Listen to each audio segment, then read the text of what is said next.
Hi everyone, Great Power 60 here. So when I get kind of stumped or tired of trying to organize my room here, I take out my watercolors. I've got all kinds. This is the messy one that I have. And I try different things that I found on my, oh gosh, I found this top. On my Facebook feed. Now, I hope I can find this one. Sorry, guys, I'll put it in there and look for it later. Yeah, and I'm always wanted to get better at watercolor, and I'm going to show you a picture of Andrea Nelson Art. She comes on my feed and does very short little reels on just experimenting with watercolors.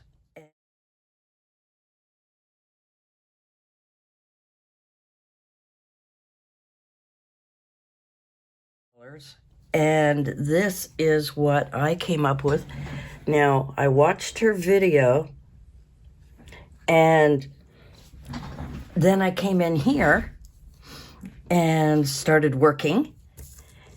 And then I realized that I didn't know what order she had done things in. I just watched her do it. So this was my pathetic attempt. And then I had to go back when I was letting this dry. The first section of it, when I was letting it dry, I went in and watched again because I had forgotten. I was so busy concentrating on what I was doing, I forgot, the steps, because there are steps to follow. Because when you start working with watercolor, what I noticed is that if I try to correct something that's already colored, then the colors mix, right? So if I wanted to put blue in where the black is, the blue and the black would mix. So I had to try and follow the process so that I would have it come out half decent. I don't think it's too bad. It's the first time that I ever attempted this kind of watercolor. I've played around with watercolor, but basically following the lines. There would be an image and I would just color it within the lines, kind of thing. And this is the first time I did it like on a blank sheet. I took some watercolor paper. Now, this one's got bumps on it. I turned it over and I watercolored on the opposite side. And then, of course, I've written down what I've done, the date, and my name so that I would remember. And I want to keep these kind of little cards. I think I made these at 4x5. Some of them are a little bit bigger. Yeah, that's another 4x5, I guess. And then I just rounded the corners. So now I have all of these small little canvases that I can play around with. And I want to try a couple of other things here with those. But I just wanted to come on and share with you how I kind of went through the process with her. And one of her tricks was using, a card and getting a whole pool of water. Let me see if I can do this here. Getting a very dark pool of black. So I hope you can see what I'm doing. Yes. All right. You get a very large pool of water and get it very black, very dark black. This is just a trick. She has all kinds of cute little tricks. She had, when she was doing this particular reel, short, whatever you want to call it, when she was doing this one, what she was doing was giving us 5 tricks or tips. And let me just grab another one. I'm not going to I'm not going to tape it down or anything. So you take your piece of card and you just go. I'm not a very good teacher here, but I did it a little too hard on that one. But you just kind of, you know, and make your trees, your little forest of trees, kind of birch bark trees, really. Okay. Now, once I've done all of the painting and everything, I'm going to let that dry. Once it's all dry, then you can come in with a black pencil, and all you do is just go down and define your tree bark, you know.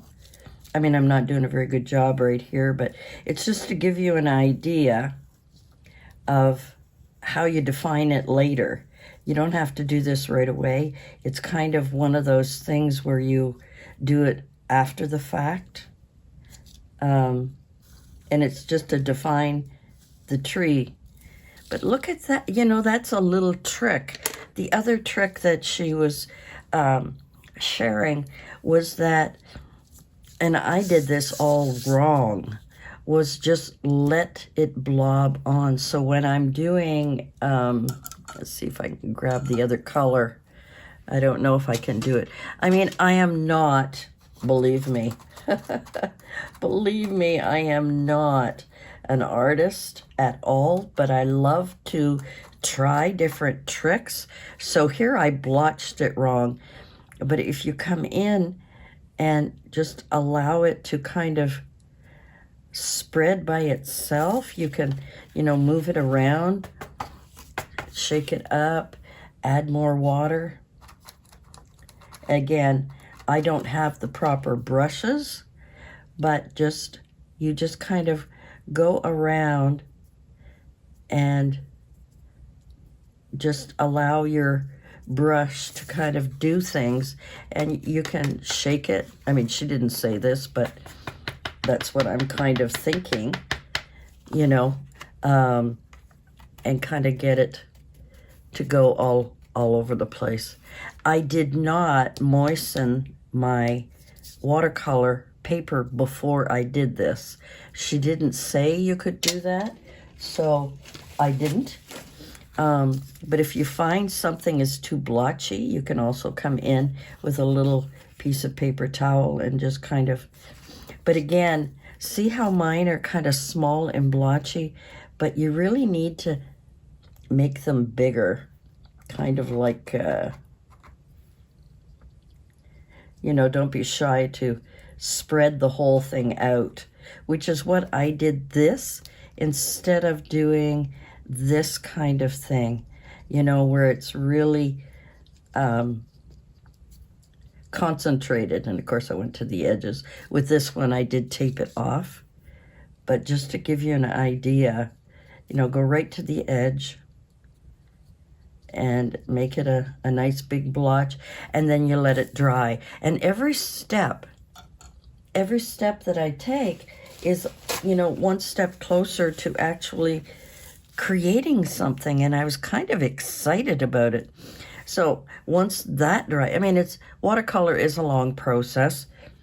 Let me get out my heat gun, just because we're filming here and I want it to dry.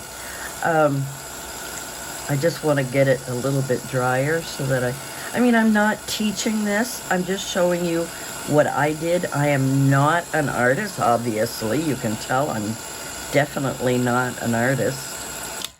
But I'm just drying it a little bit here just so that I can use the next color. But these are the things she teaches. And I'm finding that I'm learning so much. I think I'm going to add a little bit of green. Just a little bit of, I got some light green here. And of course, I've got it mixed with some other some other colors, like the orange was already on my brush.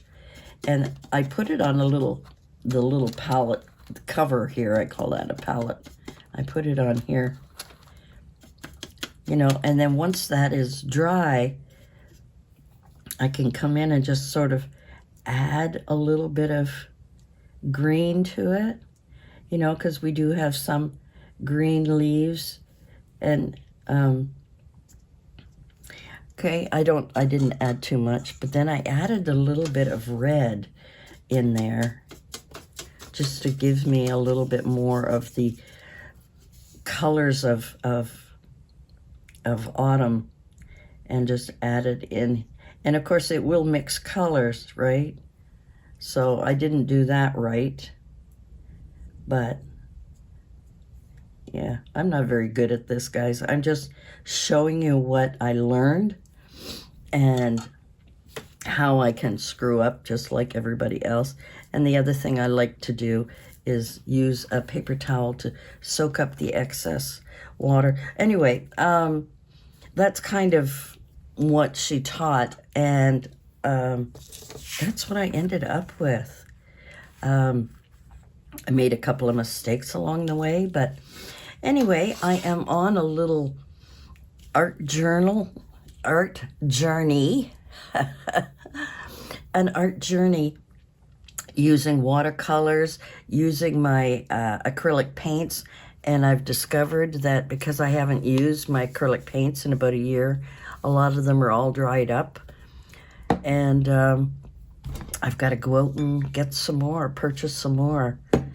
But that's later on. Anyway, I was very proud of this. I've never done this kind of thing before, and thought I would share it with you. Again, the girl that I followed is Andrea Nelson Art on Facebook, and she has all kinds of reels, and there are all kinds of fun things. There's even times where she will come up and say, okay, let's just have some fun today and do some squiggles and fill in the colors. And again, watercolor is one of those long processes where you have to let them dry in between in order for you to get, unless you want it to blend, right? But this is a new journey for me. I find this very relaxing and a lot of fun. And it kind of will be fun to use some of these little art cards that I make and, you know, and put them in some of my journals. I think that would be a lot of fun. I'm going to just add a little green. See, this was the step that I didn't do. I didn't add the green, the light green in the background before. And I don't have the proper brushes, guys, so, you know, I'm just doing my best with what I've got. And hopefully that will be okay as I continue on my little journey here with doing these little, I guess I shouldn't have put that on there. Silly me.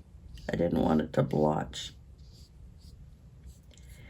Yeah, so what I should have done was the green in the background, then add in some of the fall colors, because, you know, leaves fall.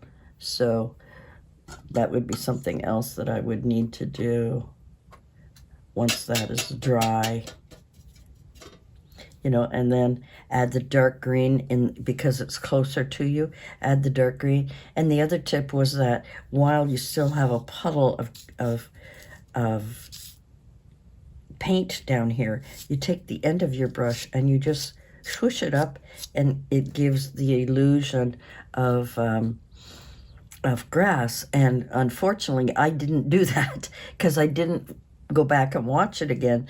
I just put in the green and then just flicked it up with my brush, where I should have, you know, maybe used the back of it. But anyway, so that is it for me. I mean, I'm not going to teach you how to do, because I am not a teacher. I just wanted to share with you some of the, like the bark is such a cool trick. And then you go in later with your pencil, and you can just outline them so that, they stand out more.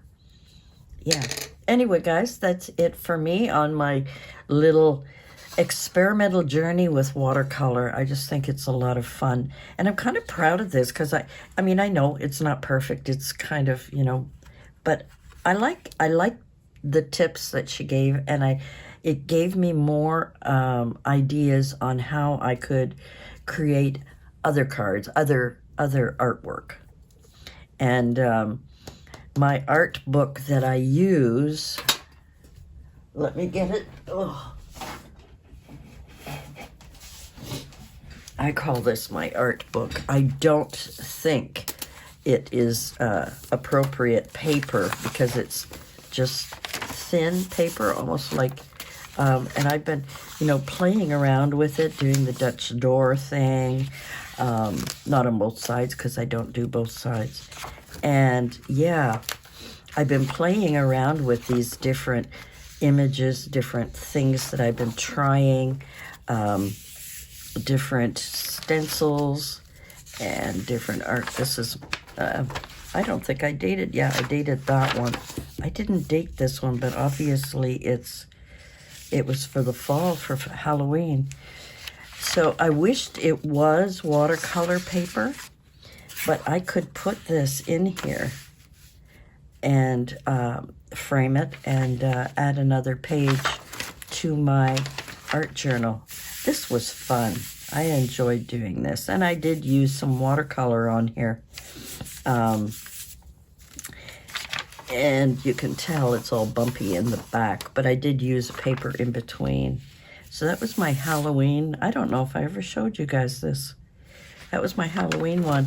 But because I'm getting into a little bit more and more watercolor, I think I could very easily take each of these and maybe, because I've written on the back, maybe I'd write on here of what it is and do some decorating around the other outside.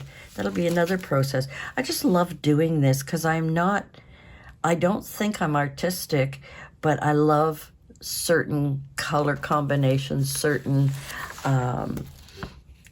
circles and lines and things, and using different techniques for different things, and just playing. Basically, I start off with the background, and then it just takes me, it takes me places. Yeah, and I don't know why I did these lines here, but I understand now that it's all coming from her, all these things that she wants or needs within her little journey of journaling, actually. Yeah, this one I don't know. I think I just said that's it. I'm not going to do any more of that one, but this one was fun, using stamps and watercolor as well as my distress inks, and using my blending brushes. Anyway, guys, that is it for me. I just wanted to share that with you, and I might continue with this one. Now that I've gone over it a few times, I now realize that I had made a few little mistakes, and here I could have them joining, and I didn't. So, yeah, there's lots of things I could be learning. And the more often I do something, the better at it I'll get, I hope. Anyway, guys, that is it for my little art critique experiment. We'll talk to you soon. Bye for now.